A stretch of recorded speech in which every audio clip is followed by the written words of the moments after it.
What's up, y'all? What's up, y'all? Happy Tuesday, everybody. Going live for a quick little SellerAmp seller hour with you guys. I'm just going to be hanging out for probably 20, 30 minutes here, answering any questions you guys got about selling on Amazon, buying products to sell, getting ungated, anything like that. Good to see all you guys. I'm going to get the link shared to Discord here as well. But as you guys are popping on in, let me know if you guys have any questions about selling on Amazon. Right now is a good time to start thinking about prepping for back to school. So back to school season, there's always a ton of really highly in demand products. It's kind of one of the it's one of those holiday seasons that has a lot of opportunities spread between a lot of different opportunities. So I was talking about this yesterday on stream with like Easter and stuff like that. Like it's very limited in you can sell candy and maybe some decorations and stuff like that. Back to school season, which you need to spend the next like 3 to 4 weeks really prepping for. Is a lot more stuff, right? It's crayons, it's markers, it's office supplies, it's backpacks, it's shoes, it's clothes, all that kind of stuff, right? So it'll be a really good season for everyone to be sourcing some stuff to sell. What up, Joey? What's up, Eli? Eli, you don't need that software for sourcing. It used to be effective, but it's pretty bad now. And you won't really find any profitable products with it anymore. And what you do find, if you're using any like software that claims to like automatically find products, it's going to spit out the same leads to everyone, which means that they're not going to stay profitable, right? You want to find stuff that, so like the best way to find products for you, Eli, is to spend like 5 or 10 minutes checking what brands have some coupons today, what websites have good sales going on, all that good stuff. And then based on that information, based on what you learn, go and look at the storefronts of people who already sell that brand, basically. So it's like super simple reverse sourcing. That's what it's called. There's some good videos on the channel you can watch that'll show you exactly how to do it. But that's going to treat you a lot better than using something that that just doesn't really show you any new opportunities, basically. And I'm live on TikTok as well. So let me know if you guys have any questions over here on TikTok, YouTube, and TikTok today. What's up, Adrian? How you doing, man? Going strong today. Yeah, I love to see that. You're always on the streams, Adrian. I assume you got the notifications on or something like that. You're always popping in here. What's up, Charlie? How do you gain suppressed buy box? So you don't want to like I assume you mean like how do you get sales with a suppressed buy box? So that's going to be items where you look on Amazon and there's no like add to cart button. It just kind of adds some friction for a buyer to actually go in and figure out what they're going to purchase. Basically, if the buy box is suppressed, it just means there's no add to cart button, and the sale is going to usually go to the fastest seller at the lowest price. So typically, that's going to be like the cheapest FBA seller, is what you will tend to see. But that's not always the case. You'll just see, you'll just tend to see that that's being shared between less people. When it has like a buy box, it'll rotate between different people faster. What's up, Joe? You said about 60-70% of the time cashback actually end up getting it. That's what I tend to see. Yeah. That's what I tend to see for my cashback. So that's why I don't like to include it. Just kind of treat cashback as bonus money. You can also have a combo with your CPA about how to kind of treat that income wise. There's some creative logic you can get going there. I can't give you bad advice, but I would talk to your CPA on the cashback stuff. What's up? If you guys want me to take a look at any ASINs you're looking at, let me know as well. I haven't been able to sell more than $20. Hey, we all start somewhere. Yeah, we all start somewhere. It took me probably a month to 6 weeks to make my first sale because I was going way too slow with it. There was also like no free education. I started like 6 years ago, so it was a lot harder when I was getting rolling. So if you sold $20, that's $20 more than the vast majority of people will ever make on their own online, right? So don't get down on yourself. Just kind of keep at it. Spend 30 minutes, an hour a day, whatever you can afford to spend, like starting to figure out how to source products. And if you don't know how to even get the ball rolling at all there, then there's a bunch of free guides on YouTube. Just look up product sourcing on YouTube or Fields of Profit, product sourcing, that kind of thing. Post the videos that you do on TikTok. Yeah, so the nice part about selling on Amazon is you don't need to post any videos. You don't need to do any marketing, anything like that. Yeah, so you might be doing like Amazon influencer or something like that, which is cool. But yeah, you can just sell stuff that already sells. So usually I've got some props and stuff, or I'm moving out tomorrow. So basically everything's in boxes, but um, you can just look for name brand stuff that already sells on Amazon and kind of use coupons, discounts, that kind of thing, or just go to like local retail stores and scan stuff that is discounted. Sweet. Yeah, keep the questions rolling here. I'm just gonna pop out the notification here. Sweet. Getting some free restocks. I like it. How do you choose products that are fast? I say fast seller, so you're not holding products. Yeah. So whenever you're sourcing products, then you'll just use SellerAmp, and it'll show you how fast everything sells, right? So that's how you'll like dig into the storefronts of things to figure out like how to actually source the products to begin with, and that'll also show you like how profitable is it, how fast does it sell, that kind of stuff. That's kind of the whole point of selling on Amazon, is that, or at least selling name brand stuff like what I do. Is that you already know exactly how fast your product is going to sell. So there's like very little risk on that end. The only risk is just making sure you buy the product as cheap as possible so that your margins are protected. Yeah. Should you use a prep center, a tax-free state, or prep center with lower fees? Yeah, good question. So usually tax-free state's going to be better for you, but because the cost savings between two fulfillments or two prep centers usually isn't going to be like enough to offset the sales tax. But yeah, you're definitely on the right track if you're hitting on that kind of stuff. Let's see. Yeah, that's normal. It can take a day or two to for a case to go through. Let's see. At scale, how do you restock profitable items? You imagine the same deals won't always be available to make the margins. Yeah, so that's part of it, right? Like a lot of the best products that you sell on Amazon are only going to be profitable during a certain period of time. Let's say the right sale has to roll around, the right discounted gift card rate has to roll around, that kind of thing. And that's what you want, honestly. You want the products that are very hard to make profitable, and only like a certain combination of factors can make that product profitable. That way you just kind of keep an eye on it, check it every so often. Store all the products you've already sourced and bought in the past on a Google Sheet, and then just kind of check that Google Sheet every now and then, right? Yeah, that's what you want, Charlie. You want products that are only profitable every so often, because it protects your margins. Yeah. What's up, Joey? Should you be checking stock count data on Keepa? Yeah, so the only time that stock count data is not reliable is if it is like a flat line. Could be hiding stock. But it is probably the most useful data you can see on Keepa is like the offers tab, because it proves to you in real time how fast people are able to sell an item at a price that might seem insane to you. So yeah, I think we do disagree on that, but I think it's probably the most important data you're looking at on Keepa, because you can see the rest of the data on SellerAmp, like the basic stuff. Stock count data is super valuable, especially for something you've never sourced before, because it can help you skip test orders, and it can help you look at something and be like, oh, this person's price was $50. That seems insane. Why would somebody pay $50? Oh, their stock count was actively decreasing like multiple units a day. All right, I know I have the confidence without placing any test orders or anything like that people actually will pay that crazy price, basically. Let's see. Do you think Amazon's not as popular right now?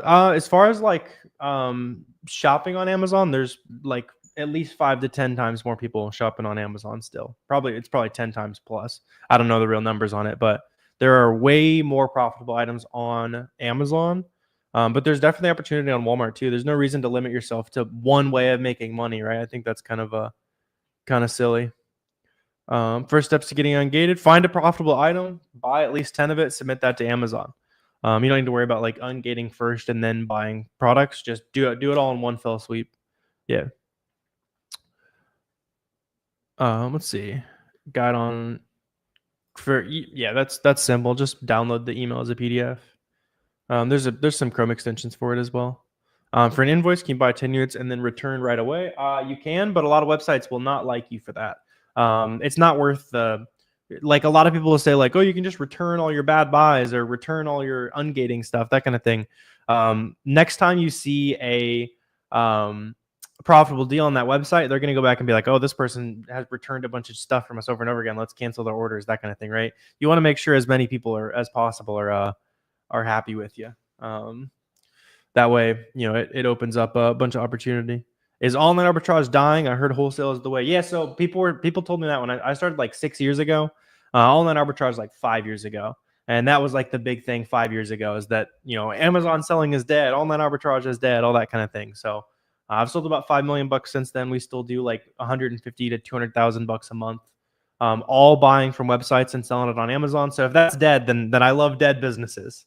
Making money online is harder than 2020 when you could just list anything because everyone was stuck at home and it was free money. But that doesn't make it not worth it, right? So, that's up to you. Just keep in mind that nothing that actually makes money is easy. Selling Amazon is not easy. It's not passive, all that kind of stuff. But I still think it's one of the best businesses you can start. Let's see. She can send you to FBM for back to school. Do both, Joey. What you want to do is, as far as back to school, you'll want to FBM when it gets closer to season. So like shipping direct to customer, buying those opportunities that pop up, and the type of stuff you can maybe go out to Walmart or place a Walmart order and it's there in like 2 days, 3 days, that kind of thing, and then get it shipped out to the customer right away. Right now, the next like 4 to 6 weeks is when you can prep like FBA stuff, because then it'll be nicely in stock and ready to roll, basically. Yeah. What are box advantages versus taking it to UPS? Well, you're going to pay a lot more in shipping if you're like taking it to UPS to ship it. And it's just a lot faster. Yeah. You can try box them for 2 weeks for free. They're universal. You're spending a bunch of money if you're taking your boxes to UPS.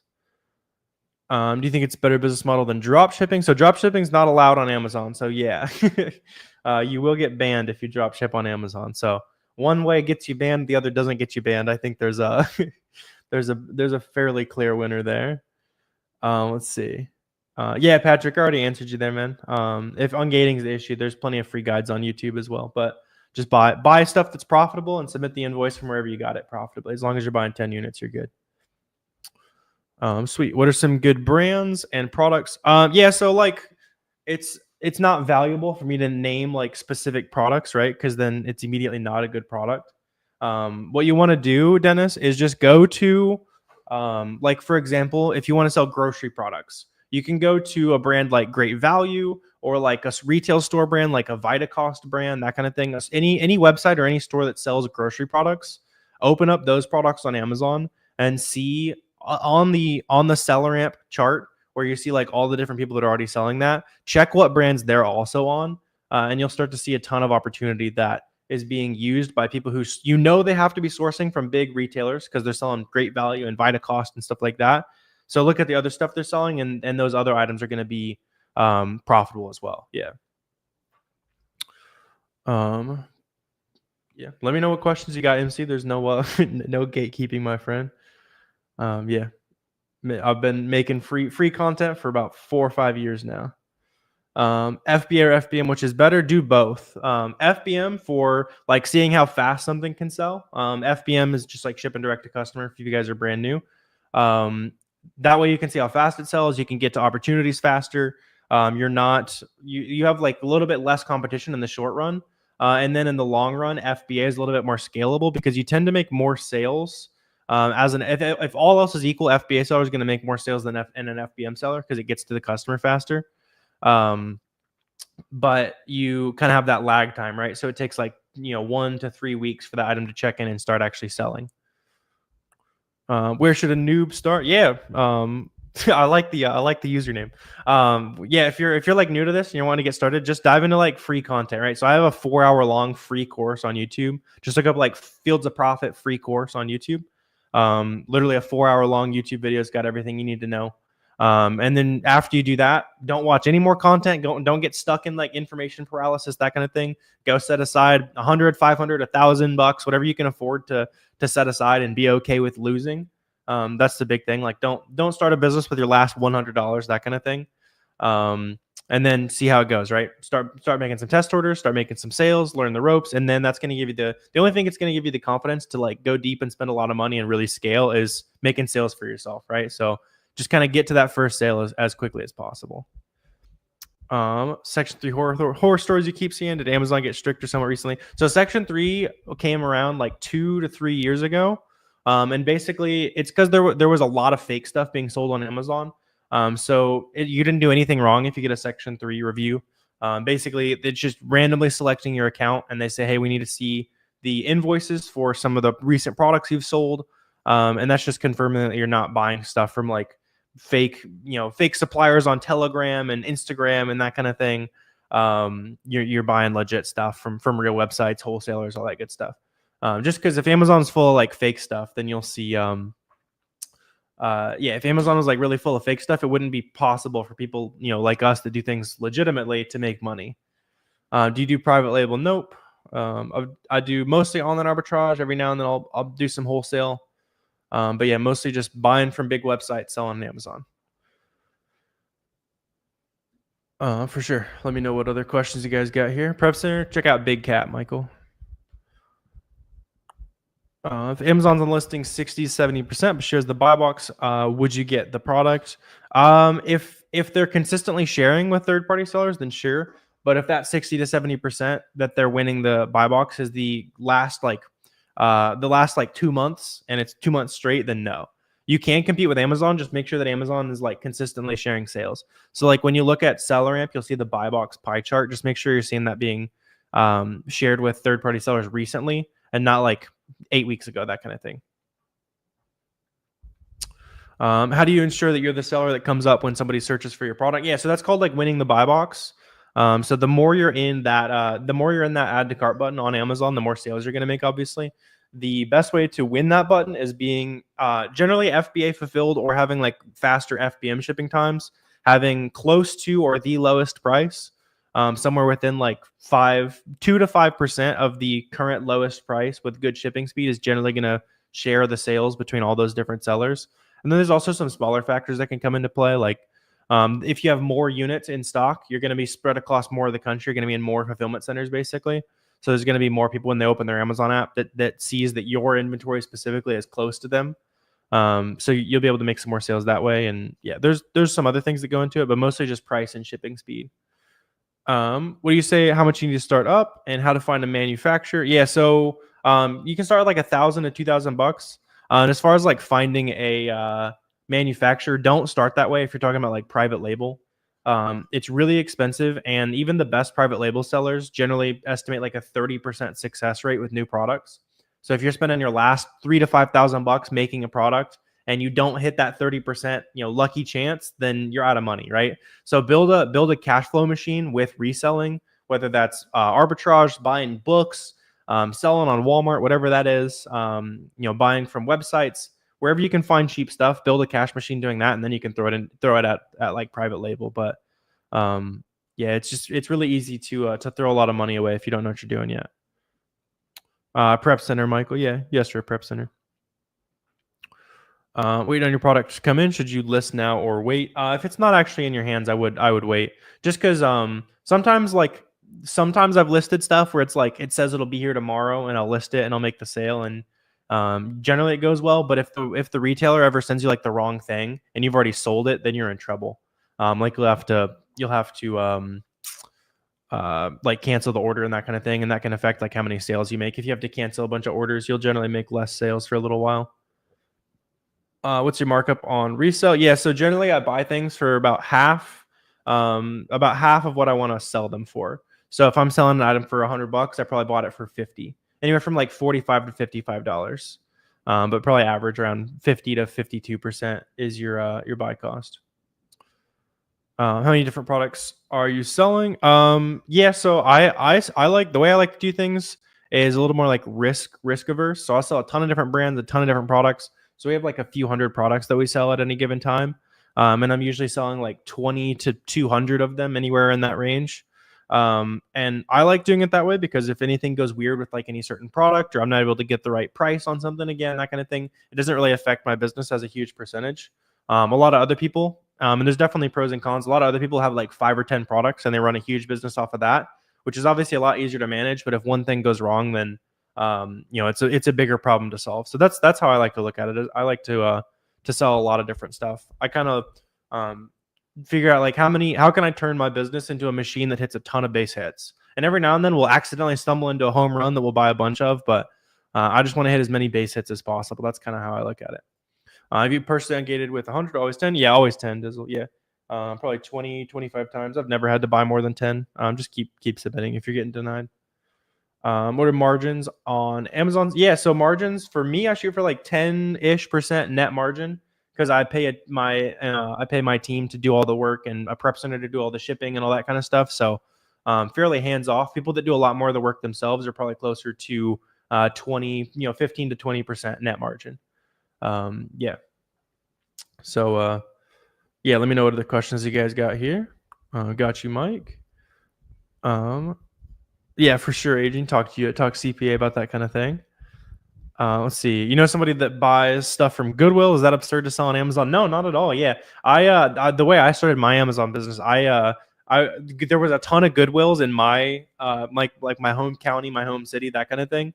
And I would go like literally 2 or 3 times a day after school, um, after college. I would go and scan the books on the shelf. So yeah, I've definitely made my fair share of money shopping at Goodwill. I probably made like 15 to 20,000 bucks shopping at Goodwill, like my first year. It's not super scalable, right? Because you're buying things one at a time, but they're super cheap, so the margins are crazy.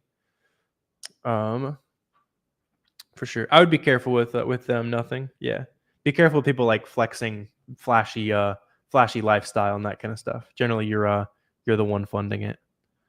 Yeah, TikTok Shop can be good, but yeah, I would be careful there. Let's see. When you say you try to buy for half what you want to sell it for, how do you do that in SellerAmp? Yeah, so SellerAmp's already going to automatically calculate fees and stuff for you, Rage.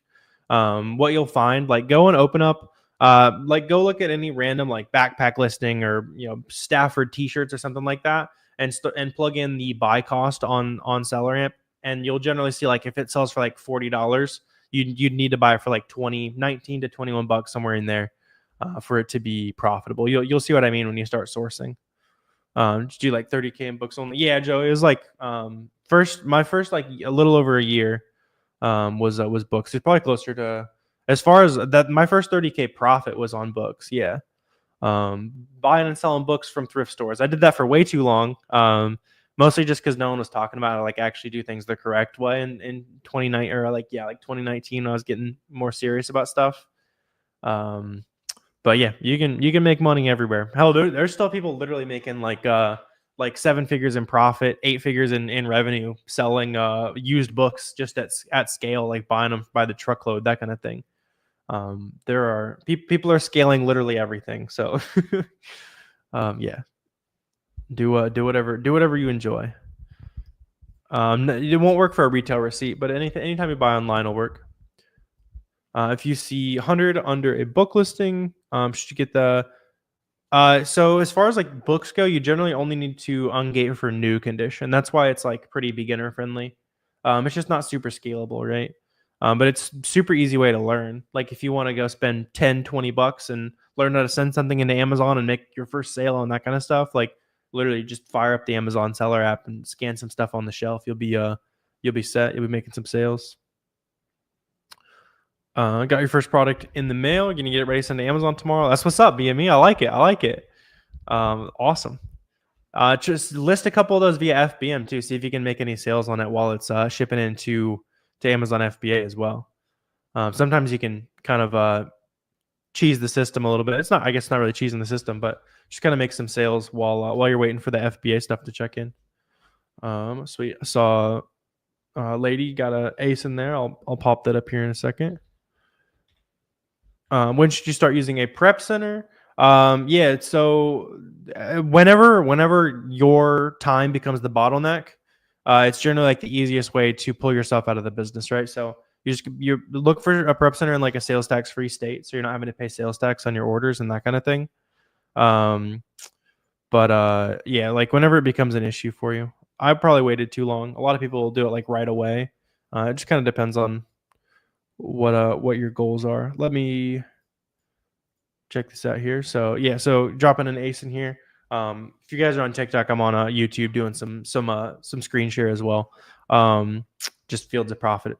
But yeah, let's check this out. So depending on what you're buying it for, like I'm gonna assume you're buying it like 35, something like that, for it to be profitable. I do see there's an immediate issue with this though. So you see how on the buy box stats, there are like 99% of the sales are going to Amazon. So you'd need to avoid this. Amazon's not sharing sales with third-party sellers. If you see a chart like this where you see like Amazon's all over it, and you see like the pie chart shows a lot more sales going to third-party sellers, then you could try something like that. But you're not gonna have any success making sales there. Amazon's winning all the sales there. Where would you buy some books from? Yeah, so when I was doing books, I just bought them from thrift stores. Yeah, so I just go to the thrift store, scan the books with like the Amazon Seller app. You can use like a Bluetooth barcode scanner, make it a little bit faster. That's what I did, and yeah, that's it. It's just a game of scanning stuff. Kind of a little bit more effective if you have. I would only do that if you have like $500 or less. If you have a little bit more money to spend, I would start hitting like retail stores like Ross, Marshalls, TJ Maxx, that kind of thing. That way you're able to tend to be able to buy like 5, 10, 20 of something at a time rather than just like one at a time. It's kind of like a learning the ropes in person a little bit easier than like buying stuff one at a time. What's the going rate for a prep center? Like a buck to $1.50 a unit. Depends on where you're going through. If you are going to get a prep center, just make sure it's sales tax free. Can you try to pull up the pie chart again? Yeah, sure. So if I go on SellerAmp here, it's just on the settings. And if your SellerAmp looks different than mine, you just need to tweak it in the settings. So sometimes you'll need to turn panels on or off. Some things I don't use on SellerAmp, some things I use all the time. So I turn, I kind of just orient it in the things that I check the most often, basically. For sure. You see FBM, Amazon listings, though. Yeah, but that's not really FBM because it's when Amazon's doing it. It's technically Amazon is the merchant, right? So Amazon was FBA on that listing.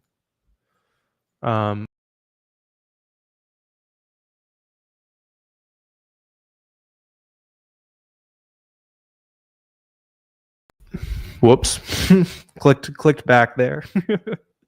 I hit the back arrow on the stream instead of the the Amazon listing. We're back. Don't worry, Adrian. Already FBA a product. What do you need to FBM the same listing? You don't need to do anything. Yeah. So Corona, just go into Boxem where you're like listing products and just go to like list FBM, plug in that same ASIN, and then it'll just make a new SKU for the FBM version of that. Yeah. And then you'll be able to track all the profit and everything like that. For prep centers, that total cost per item, yeah, like $1 to $1.50 a unit is pretty standard. And then some prep centers might also charge extra fees. Like let's say it's a multi-pack, there might be like a per unit fee for that, or it's like a flat rate where it's like if it's a 3-pack, it's $2. Normal items are $1.50, that kind of thing. Everybody's fee structure is a little bit different, so you can just kind of have a conversation with your prep center on that. Yeah, just pop on like a quick Zoom call, email, that kind of thing. You can learn kind of how they do everything.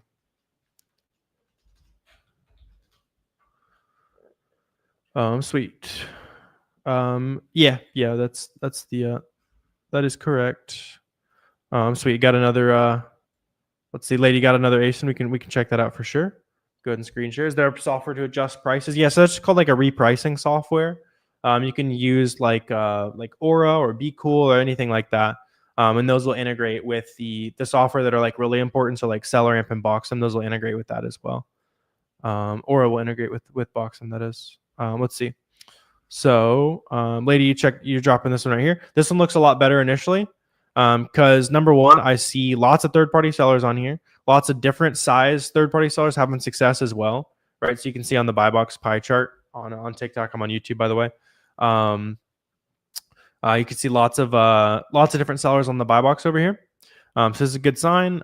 Checking out the chart right here, I see like the price has been fluctuating around a decent amount. So that shows me like different third-party sellers are having success making sales. So if you're buying this for like $15 or maybe $16, I like it. Let's see. Maybe they're like 8 each, and then you can usually get a Walgreens coupon code for like 15, 25%, that kind of thing. Maybe let's see. Actually, there might not be a coupon right now. So these are what, 16 right now? 16, selling for 30, 14. Yeah, even at that, it's not bad. It's like just below the ROI threshold to like look for. I assume that's probably where you were looking at sourcing those from. But yeah, just as a product, I like that because it's got lots of third-party sellers on it, that kind of thing. Online arbitrage is legal. Yeah, it is legal. Yeah, there would be a lot of people in jail if it was not, for sure. What are good back to school retailers? Anybody that's selling school supplies, backpacks, shoes, clothes, like stuff people are going to put in school lunches, like literally. But honestly, any website is going to have like certain niches of stuff that's good to sell on for back to school. If you guys want a good place to like start looking for back to school items, go to a multi-pack of like a Crayola listing. So like a 2, 3, 4 pack of crayons generally is going to be sold by like third-party resellers. Look at what those people are already selling, and there'll be like some new brand opportunities you can dive into, basically. Sweet. Probably gonna go ahead and wrap up here for the day. This will be my last stream in Florida, so heading back to Wisconsin, somewhat permanently. But yeah, you guys have a good rest of your day. If you guys want an easy starting point, down below on YouTube or up here on TikTok, there's a free course you can learn from. There's like 3-4 hours of content on there, and like 5 or 6 PDFs, like a full supplier list, where to source from, how to create discounts, all that kind of stuff. That's the free Launchpad course, basically. Like I said, it's free. And then yeah, we're always live Monday 5 p.m. and Tuesday, Thursday 4 p.m. And that's Eastern time. If you guys want to pop back in and come asking questions. But yeah, good to see you guys. You guys have a good rest of your day, and I will see you guys very soon.